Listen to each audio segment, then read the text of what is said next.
Mob if we didn't stop. So good to see everybody. It's great to be here in Fort Worth.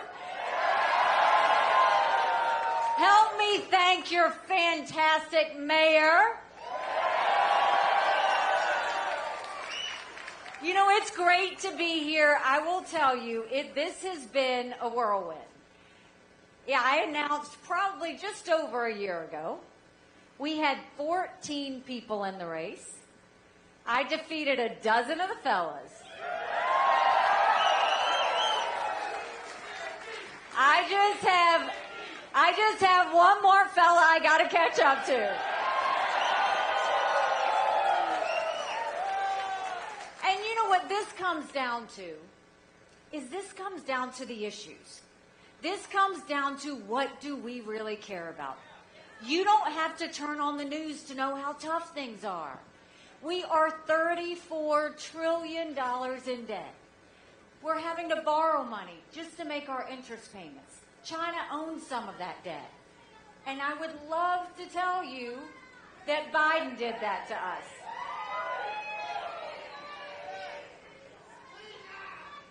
Hold on, I think we've got some friends.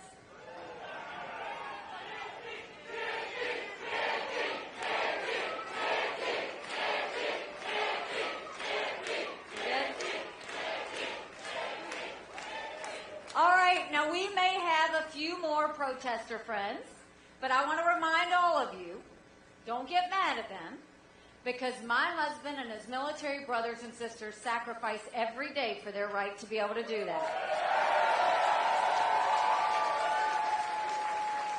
So as I was saying, we are now having to pay more money in interest than we are in our defense budget. You know who's paying attention to that? Russia, China, and Iran. And I would love to tell you that Joe Biden did that to us, but I've always spoken in hard truths, and I'm going to do that with you today. Donald Trump and our Republicans did that to us too. You go back and look at that $2.2 trillion COVID stimulus bill that they passed with no accountability. They expanded welfare that's now left us with 80 million Americans on Medicaid, 42 million Americans on food stamps. Even though we've got 60% of Americans living paycheck.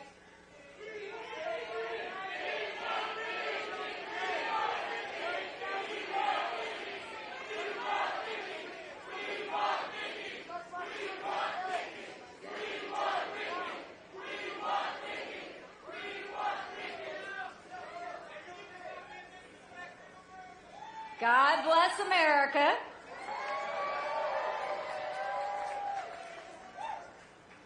And our Republicans are spending to the point that even in 2024, Republicans put in $7.4 billion worth of pet projects. Democrats put in $2.8 billion. Now you tell me who the big spenders are. All while 1 in 6 American families can't afford their utility bill. 60% of Americans are living paycheck to paycheck. 50% of American families can't afford diapers.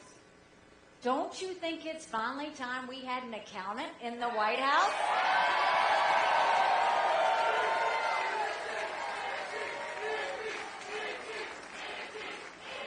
So how would an accountant take care of this economy? The first thing we do is we claw back the $100 billion of unspent COVID dollars that are still sitting out there. Instead of 87,000 IRS agents going after middle America, let's go after the hundreds of billions of dollars of COVID fraud. 1 out of every $7 was spent fraudulently. If 8% of our budget is interest, quit borrowing. Cut up the credit cards. You have to balance a budget every day. I had to balance a budget as governor. Why is Congress the only group that refuses to balance a budget? We'll stop the spending, we'll stop the borrowing, we'll eliminate their pet projects, and I will veto any spending bill that doesn't take us back to pre-COVID levels. That will save us trillions. And then we're going to take as many federal programs as we can and send them down to the state level. That way, dramatically, we reduce the size of the federal government, but we empower people on the ground. Think education, think healthcare, think welfare, think mental health. If we cut the strings and send those resources down, it's closer to the people rather than being decided by Washington bureaucrats.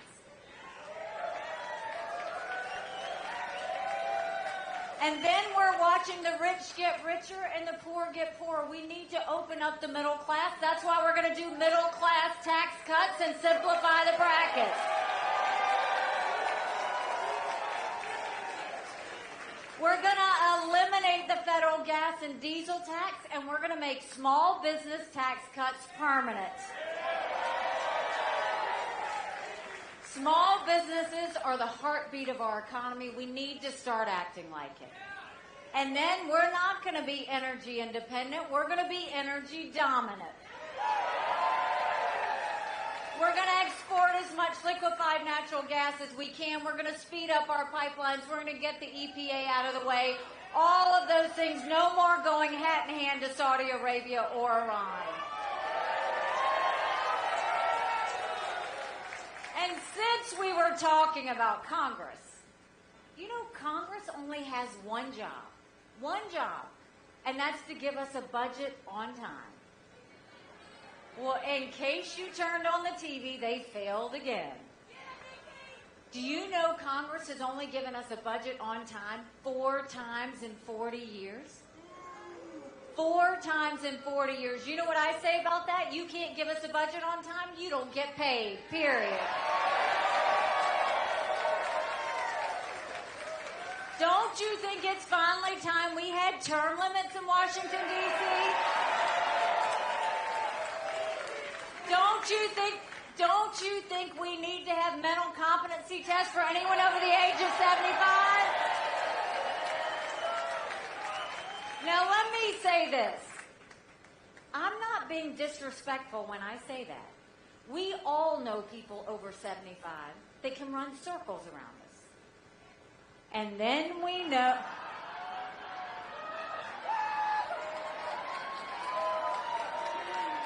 Give it up for Mayor Price. Y'all know you love her.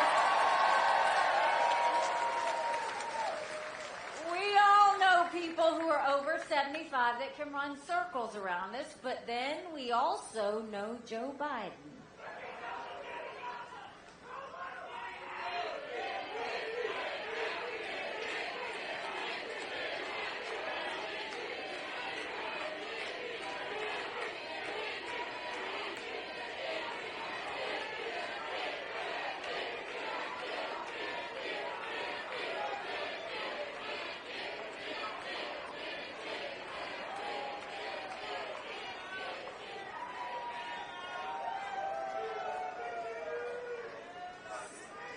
Speaking of Congress is now the most privileged nursing home in the country.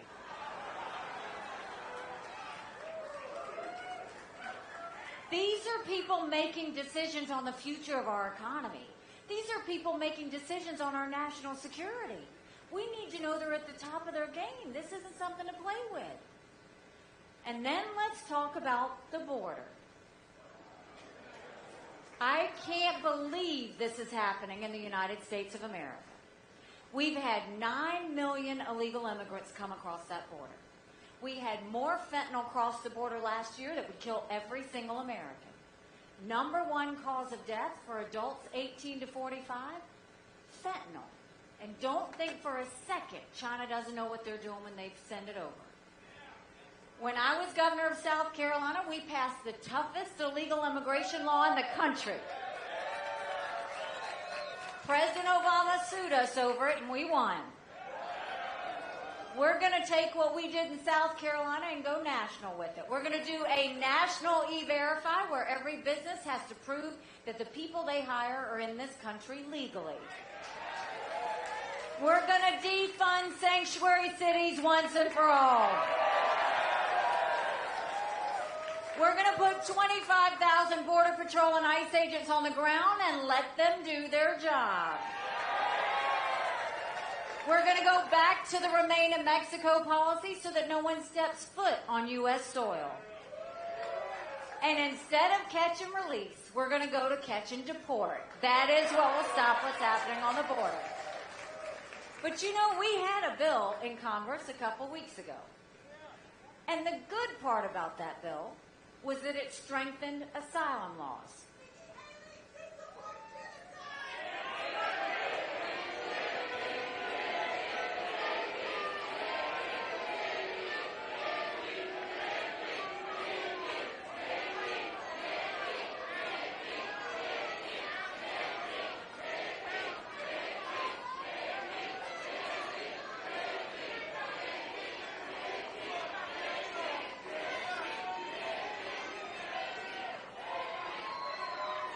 She's almost gone. Hold on.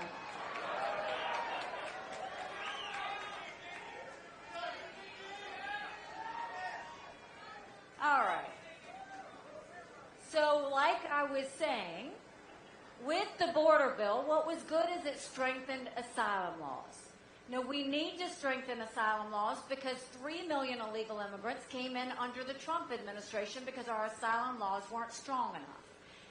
The weak part about the bill was it didn't have the Remain in Mexico. We have to have Remain in Mexico. And it had a 5,000 person threshold. We don't even want a 1 person threshold. The problem is what should have happened is Congress should have gotten a room and not come out until they strengthened that bill and given us something that they could pass. But what went wrong was Donald Trump told them not to pass anything until after the general election because it would hurt him. We can't wait one more day to pass a strong border bill.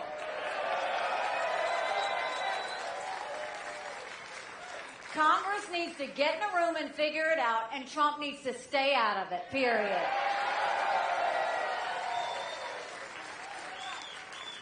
And you know, growing up in rural South Carolina, my parents always taught me that you take care of those who take care of you.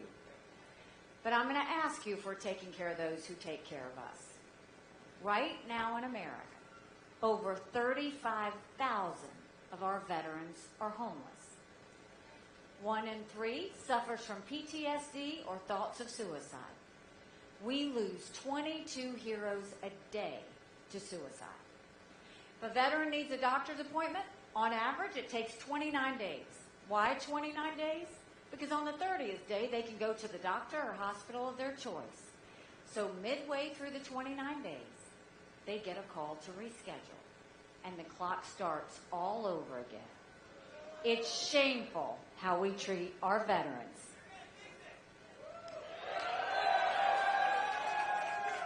Now, I'm the proud wife of a combat veteran who served in Afghanistan.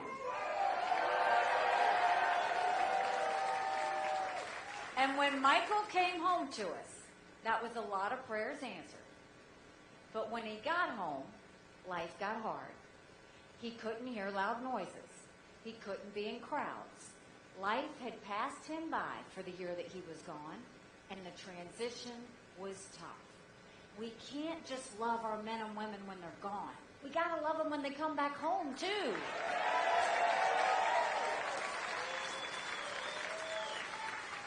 We have to do more than just the 2-week transition. We need to take care of them for the long haul. That's why we should do telehealth and make sure they get the mental health care they need right when they need it. Let's let them go to the doctor or hospital of their choice. They've earned that right. And I think the best way we take care of VA health care, I think every member of Congress should have to get their health care from the VA. You watch how fast they fix that. It would be the best health care we've ever seen, guaranteed, if we did that. And speaking of military, let's talk about national security. The world is on fire, literally. We've got a war in Europe. We've got a war in the Middle East. We've got North Korea testing intercontinental ballistic missiles capable of hitting the U.S. You've got China doing cyber attacks on our infrastructure. And now we have Russia blinding satellites, so we can't see what they're doing. Make no mistake, none of that would have happened had we not had that debacle in Afghanistan. The idea that Michael and his military brothers and sisters who served there had to watch us leave Bagram Air Force Base in the middle of the night without telling our allies who stood shoulder to shoulder with us for decades because we asked them to be there. Think about what that said to our friends. More importantly, think about what that said to our enemies. Now more than ever, we need a leader who has moral clarity.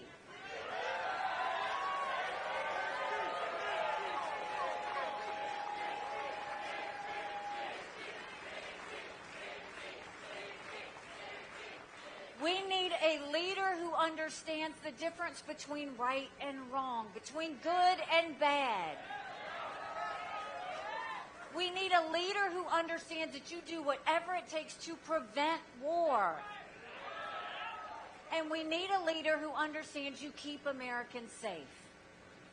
And 2 weeks ago, Donald Trump in South Carolina said he would encourage Putin to invade our allies.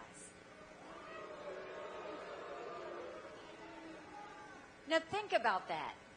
Trump is going to side with a thug where 500,000 people have been wounded or killed because of the invasion in Ukraine. Trump is going to side with a dictator who kills his political opponents.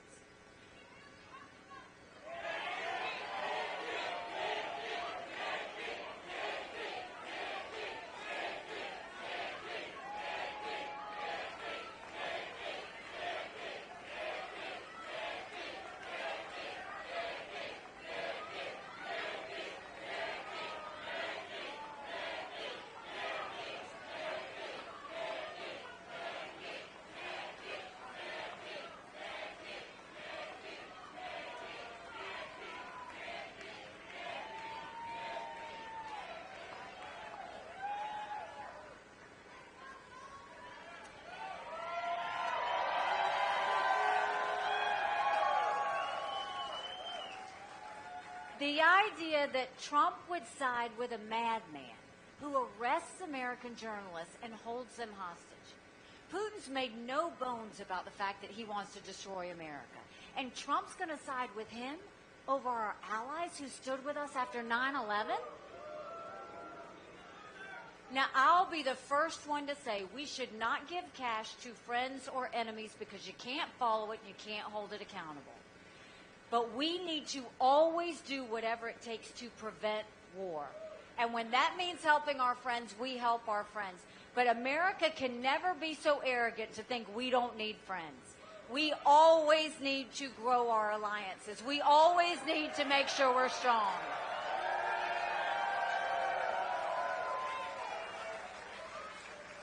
We know what we need to do in terms of national security.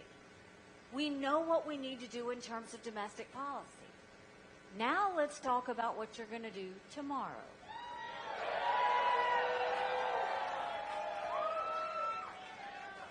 Because this is a choice between do you want more of the same or do you want something new? And if you look at what just the past couple of months, this will kind of put a nice heart on it, and you'll see what I'm talking about. In New Hampshire, they said we were going to lose by 30, 35 points. We got 43% of the vote.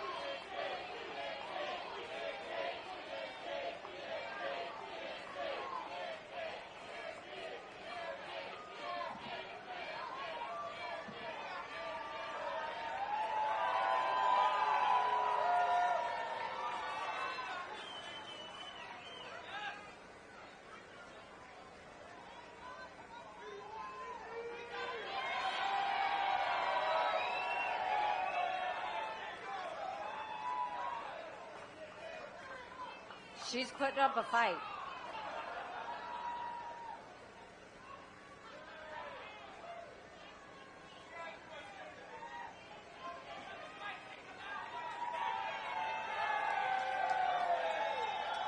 So, on the night of New Hampshire, when we ended up getting 43% of the vote, Trump became completely unhinged. All he did was talk about revenge, and my dress, by the way. Then the next day he went and he said anybody that supports her is barred permanently from MAGA.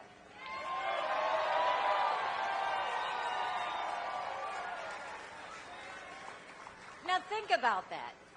If you're running for president, your job is to bring people in, not push people out of your club.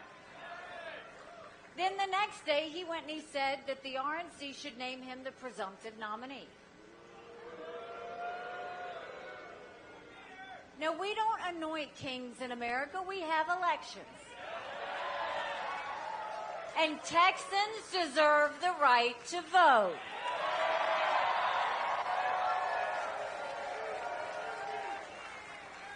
And then there were a couple more court cases and a couple more judgments, and now he's been talking about being a victim. The problem is, first you should understand, this is not personal for me. I voted for Donald Trump twice. I was proud to serve America in his administration. The reason this bothers me is whether it was the night of New Hampshire or whether it was after those court cases, at no point is he ever talking about the American people. At no point is he talking about the fact we're $34 trillion in debt. At no point is he talking about the fact that only 31% of 8th graders in our country are proficient in reading. At no point is he talking about what he could have done with the border. At no point is he talking about the lawlessness in our cities. At no point is he talking about the wars around the world. All he's doing is talking about himself. And the thing is, this isn't about him. This is about the American people.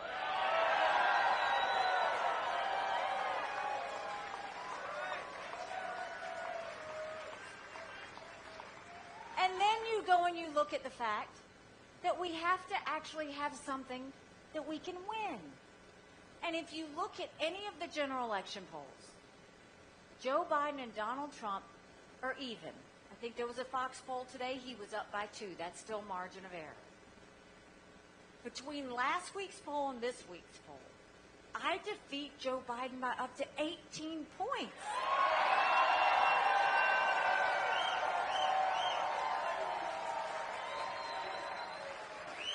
That's bigger than the presidency. That's House, that's Senate, that's governorships, that's school boards. That's a complete turnaround. But more than that, that's a mandate to stop the wasteful spending and get our economy back on track. That's a mandate to get our kids reading again and go back to the basics in education.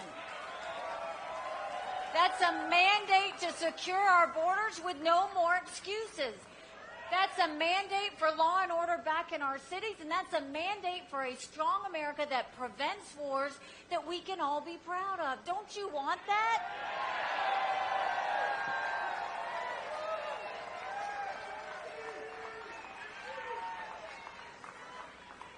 You know, in 2012, Michigan was a bright light. They were winning all kinds of races up and down the ticket. They had passed right to work. Everybody was talking about how great Michigan was going. I was at Michigan.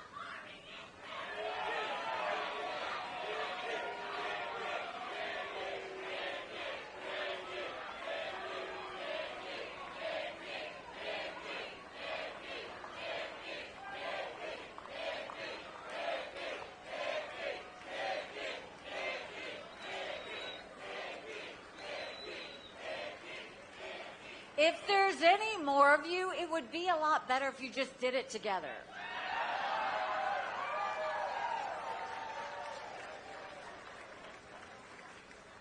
So in Michigan, when I was there this week, all of that's gone. They've lost the governor's mansion. They've lost the state house. They lost the state senate since Donald Trump became president. Then I went to Minnesota. The same thing. They've lost everything. Then I went to Colorado. No Republican has won statewide or got more than 45% of the vote statewide since Donald Trump became president. Then we went to Virginia. They've lost everything, and the only thing they have is the governor's mansion. It's because Glenn Youngkin kept an arm's length away from Donald Trump. And then you look 2 weeks ago. Republicans lost a vote on Mayorkas. They lost a vote on Israel. The RNC chair lost her job, and Donald Trump had his fingerprints on all of it. At some point, maybe we should say the reason that America keeps losing is because of Donald Trump.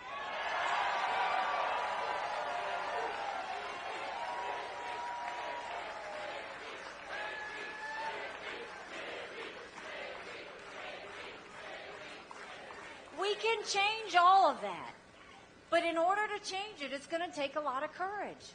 Courage from everybody here. Courage for me to run. And courage for every one of you to know, don't complain about what happens in a general election if you don't vote in this primary.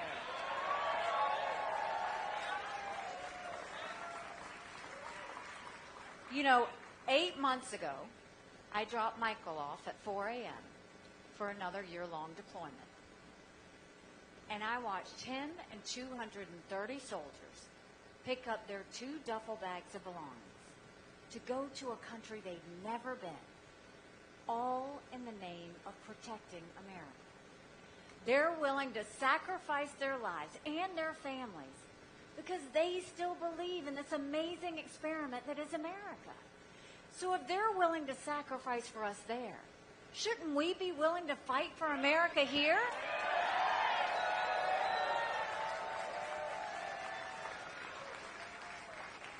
Because we have a country to save.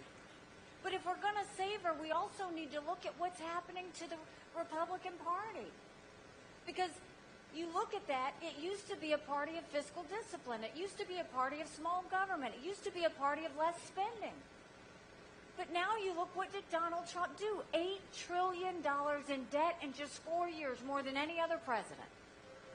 He wants to say it's because of COVID. That was less than 20%. I want to shrink government. He grew government. I want to clean our agencies from politics. He muddied our agencies with politics. We've got to go and get these agencies working again. And then you look at national security. We have to have peace through strength. You can't be like Joe Biden where you put your head in the sand, and you can't be like Donald Trump where you just walk away from everybody and think you're going to be okay. The reason I'm doing this, as much as the media is trying to figure out what keeps her fighting, what keeps her moving, I think I've made it pretty clear I'm not going for vice president, right?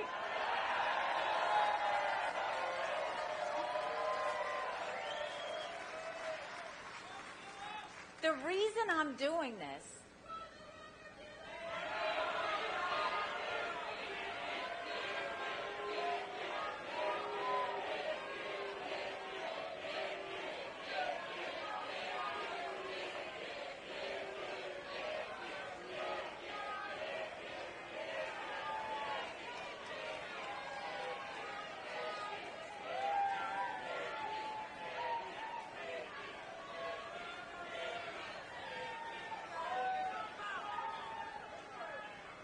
The reason I'm doing this, oh, do we have another one?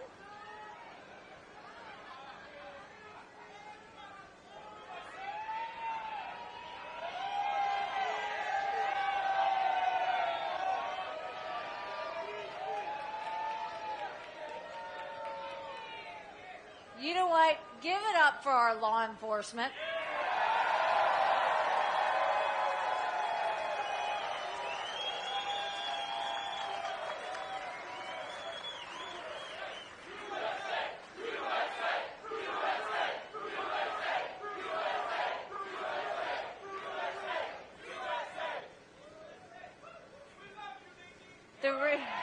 I love you too. The reason I'm doing this is for my kids and your grandkids. Because think about what the younger generation is going through, and I'm looking at some of them here.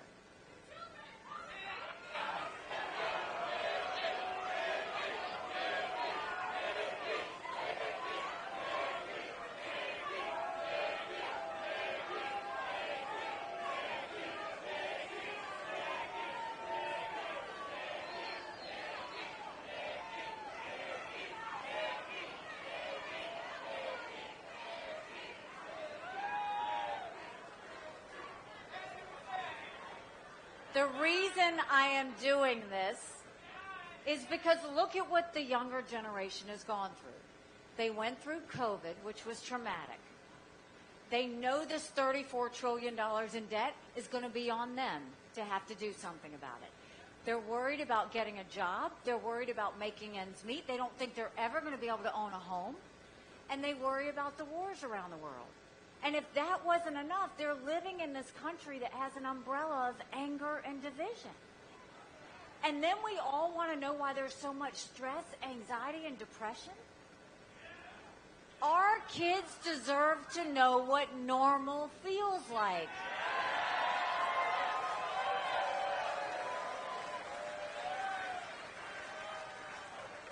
It's not normal under Joe Biden to allow millions of illegal immigrants to come into this country and do nothing to stop them.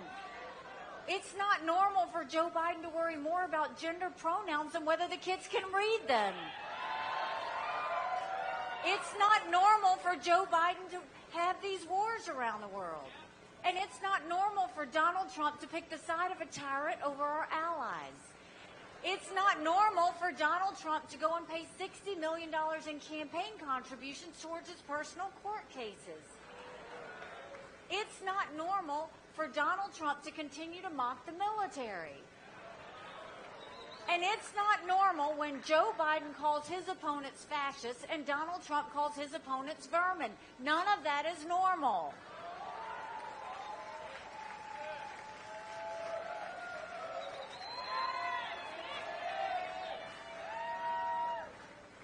We are blessed to live in America. And we know that America's better than this. Now we have to do something about it. So this is what I will tell you. Tomorrow, you got a job to do. I need you to vote, and I need you to take 10 people with you.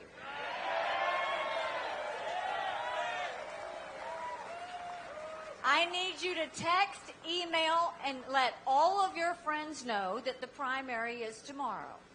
And I want you to give them a message because you'd be shocked at how many of your family and friends are general election voters. You tell them that in a general election, we're given a choice. In a primary, we make our choice. Tomorrow, we all have a chance to make our voices heard in the loudest of ways. And this is what I'll tell you. When I announced, they asked me why I was doing this. And I said, you know, my parents came here 50 years ago to an America that was strong and proud and full of opportunities.